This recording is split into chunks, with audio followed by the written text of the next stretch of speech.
हाँ तो स्टूडेंट्स, इलेक्ट्रोस्टैट में जो हम डील कर रहे थे आपका स्टैटिक चार्जेस सोर्स की डील, इससे पहले जो लेक्चर नंबर 5 था उसमें हमने क्या कहते हैं स्टैटिक चार्जेस का पढ़ा था। कुछ प्रॉब्लम्स दी थी, एक प्रॉब्लम दी थी और क्या कहते हैं उसको मैंने सॉल्व करके दिखाया था। बाकी प्रॉब्लम्स के सेट के लिए मैं अपनी ड्राइव का जो आपका गूगल ड्राइव में जो मेरे प्रॉब्लम सेट्स हैं मैं उसका लिंक आपको शेयर कर दूंगा, डिस्क्रिप्शन बॉक्स में चेक कर लीजिएगा। ठीक है, कुछ पीडीएफ प्रोटेक्टेड भी हो सकती हैं, तो पासवर्ड में आप मेरे को मैसेज कर देना, मैं आपको क्या कहते हैं पासवर्ड उसका बता दूंगा। तो देखिए यहाँ पे हम डील कर रहे हैं अब यहाँ पे जो कॉलम फोर्स हमने जो डील किया था, कॉलम फोर्स में जो आपके न्यूमेरिकल्स हैं वो कैसे आते हैं। देखिए कॉलम फोर्स में मैंने आपको एक चीज़ बताई थी कि जो अपोजिट नेचर के चार्जेस होते हैं वो अट्रैक्ट होते हैं और सेम नेचर के चार्जेस रिपल होते हैं। आपका अगर उसको आपको अच्छे समझना है कॉलम फोर्स का क्या मतलब, कैसे अप्लाई करते हैं और कैसे हैंडल करते हैं चार्जेस स्टेशनरी चार्जेस को, तो आप लेक्चर नंबर 4 देख लीजिएगा। ठीक है, तो फिलहाल मैं यहाँ पे आपका न्यूमेरिकल्स में आ रहा हूँ। कॉलम फोर्स से रिलेटेड न्यूमेरिकल किस तरह के पूछे जाते हैं, तो मैं आपको पहले वैरायटी दिखाता हूँ कि कॉलम फोर्स में कैसी प्रॉब्लम्स आती हैं। देखिए वैरायटीज़ में सबसे पहले जो आपकी प्रॉब्लम्स आती हैं, या तो आपको बोल देगा कि ये आपका एक चार्ज Q1 है, दूसरा चार्ज आपका Q2 है। ठीक है, सपोज ये आपका प्लस नेचर का है या ये भी आपका प्लस नेचर के हैं, तो आपसे पूछ देगा ये दो चार्जेस हैं, इनकी बीच की दूरी r है, तो बताइए जब मैं इसमें तीसरा चार्ज रखता हूं, सपोज वो Q0 है, Q0 यानी टेस्ट चार्ज, और टेस्ट चार्ज का नेचर कैसा होता है, पॉजिटिव होता है। ठीक है, कंफर्मेटरी टेस्ट के लिए भी यूज करते हैं इसको। ठीक है, कंफर्मेटरी टेस्ट के लिए Q0 का नेचर ऑलवेज पॉजिटिव और its magnitude is nearly unity, its magnitude is nearly unity. ठीक है, तो यहाँ पे देखिए आप इसका जो चार्ज है Q0, तो बोल देगा कि बताओ इस Q0 चार्ज को मैं कहाँ पे रखूं। Q0 भी हो सकता है या कोई दूसरा चार्ज भी हो सकता है। ठीक है, तो इस चार्ज को कहाँ पे प्लेस किया जाए कि ये पूरा सिस्टम है वो इक्विलिब्रियम कंडीशन में आ जाए। ठीक है, तो ये तो रही प्रॉब्लम जो आती है वो इक्विलिब्रियम कंडीशन से। ठीक है, इक्विलिब्रियम कंडीशन से पूछी जाती है। ठीक है, कि आपका दो चार्ज सिस्टम है, तीसरा चार्ज हम कहाँ पे इंट्रोड्यूस करें such that the whole system comes to in equilibrium condition. ठीक है, तो अब देखिए अगला जो इसमें आता है इक्विलिब्रियम कंडीशन से रिलेटेड, अगला आ सकता है आपसे पूछ सकते हैं, कुछ पेंडुलम वाले क्वेश्चंस भी आ जाते हैं। ठीक है, ये आपका पेंडुलम है, इसका मास m है और इसका चार्ज q है। ठीक है, तो बोल देगा कि यहाँ पे आपका इस जो पेंडुलम है इसमें चार्ज q है, ये इलेक्ट्रिक फील्ड की डायरेक्शन ऊपर की साइड है, ऊपर को आपका इलेक्ट्रिक फील्ड की डायरेक्शन है, तो साफ सी बात है ये पॉजिटिव नेचर होगा। यहाँ पे सरफेस जो होगी पॉजिटिव होगी, क्योंकि इलेक्ट्रिक फील्ड लाइंस कहाँ से स्टार्ट होती हैं, प्लस से स्टार्ट होती हैं। ठीक है, तो बताओ कि इसका रेडियस कितना होगा, जो आपका ये बॉब है, जो बॉब है इसका रेडियस कितना होगा।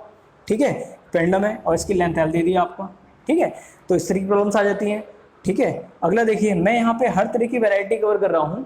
ठीक है, तो ज़्यादा इसमें आपका डरने की जरूरत नहीं है, तो हर तरह की वैरायटी कवर होगी, बशर्ते कि आप जो जो चीज़ बताई जा रही हैं उसको आप लिखते रहिए, क्योंकि लिखेंगे नहीं, अगर उसके नोट्स नहीं बनाएंगे तो कोई काम की नहीं है। ठीक है, लेक्चर ही रह जाएंगे, मेरी बातें यहीं रह जाएंगी। ठीक है, पता चला एग्जाम होके चला गया, फिर कहोगे कि अरे यार वो प्रॉब्लम पूछी थी, वो तो बताई हुई थी, वो कर नहीं आया वहाँ पे। ठीक है, तो गलती आपकी है। ठीक है, तो यहाँ पे तो आपको मैं ऑलमोस्ट सारी चीज़ें क्लियर कर रहा हूँ, सारी इंपॉर्टेंट चीज़ें डील कर रहा हूँ।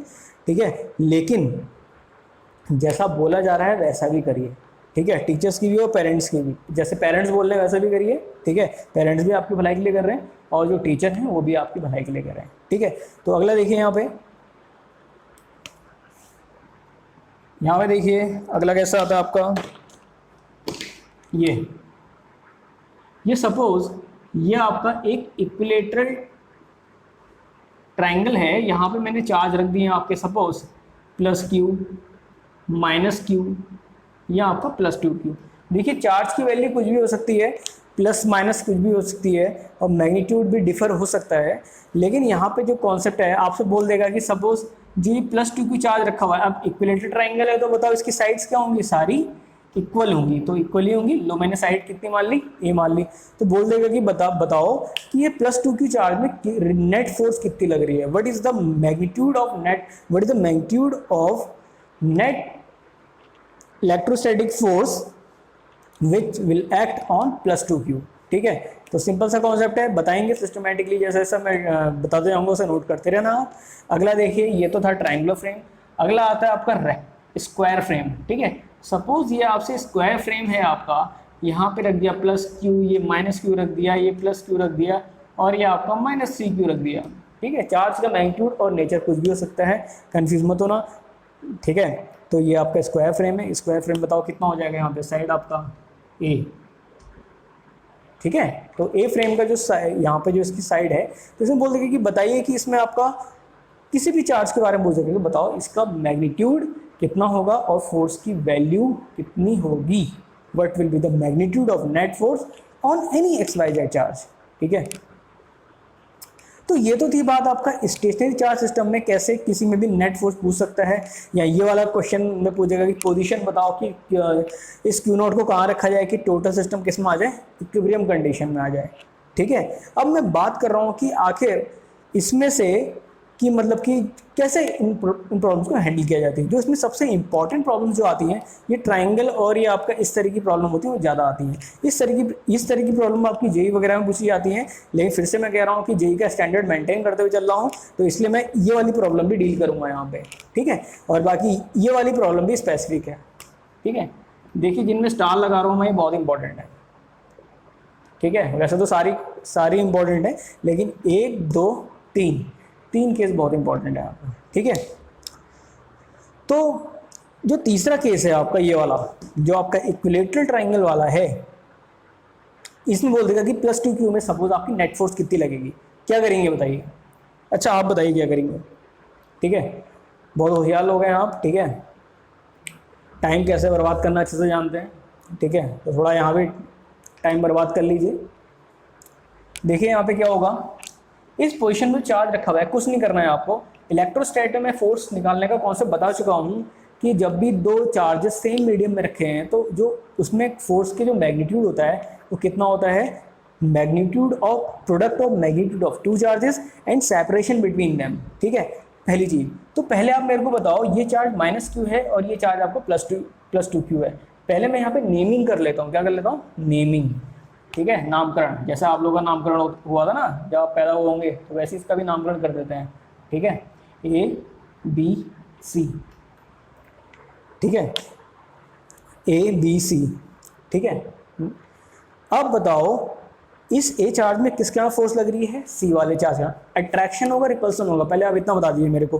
-Q के कारण जो आपका +2Q में जो होगा वो अट्रैक्शन होगा या रिपल्सन होगा, क्या होगा, रिपल्सन, जी नहीं, अट्रैक्शन होगा। देखिए यहाँ पे इसका जो होगा अट्रैक्शन, -Q हमेशा +Q को अट्रैक्ट करेगा।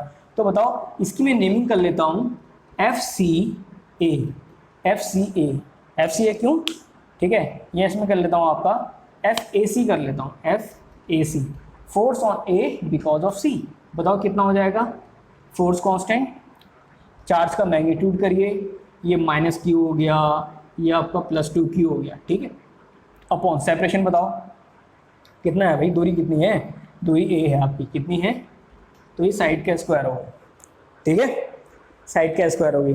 तो देखो राइटिंग छोटी लग रही है तो फिर से बता देना आप मेरे को, ठीक है। राइटिंग की तरफ से मैंने सही मतलब थोड़ा बड़ा ही लिख रहा हूँ। दूसरा, अब A और B जो चार्जेस हैं इसमें अट्रैक्शन होगा, रिपल्सन होगा। ये तो हो गया अट्रैक्शन, देखो यहाँ पे अट्रैक्शन का साइन, ये एरो लगा दिया। फोर्स जो आपका ये फोर्स है, वेक्टर क्वांटिटी है, इसलिए एरो लगाएंगे, ठीक है, एरो लगाते हो। ये फोर्स ये हो गई।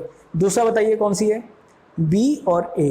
तो बताओ A में क्या होगा, रिपल्सन होगा, B के कारण अट्रैक्शन होगा, ऑब्वियसली रिपल्सन होगा। ये देखो ये हो गया रिपल्सन आपका, force on A because of B, force on A because of B। समझ में आ गई बात। अब आप मेरे को एक चीज़ बता दीजिए, ये एंगल कितना होगा, कितना एंगल होगा बताओ, बता सकते हैं एंगल। मैथ्स तो बड़ी खतरनाक होगी आप लोगों की, ठीक है, जब साइंस स्ट्रीम के स्टूडेंट हैं, ठीक है। मेडिकल वालों की तो और माशाल्लाह, ठीक है।